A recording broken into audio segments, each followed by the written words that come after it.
কবিগুরু রবীন্দ্রনাথ ঠাকুরের লেখা পুতুল ভাঙ।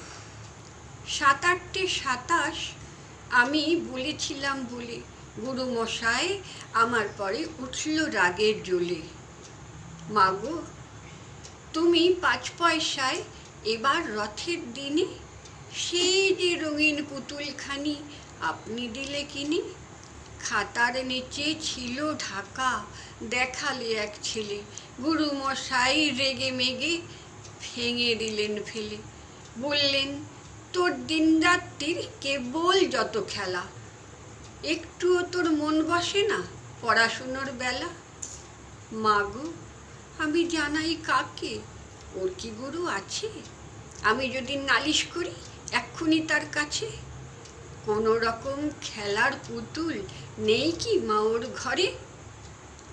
সত্যি কি ওর একটুও মন নেই পুতুলের পরে? সকাল সাঁঝে তাদের নিয়ে করতে গিয়ে খেলা, কোনো পড়ায় করেননি কি কোনো রকম হেলা? ওর যদি সেই পুতুল নিয়ে ভাঙেন কেহ রাগে, বল দেখি মা ওর মনে তা কেমন তো আরো লাগে।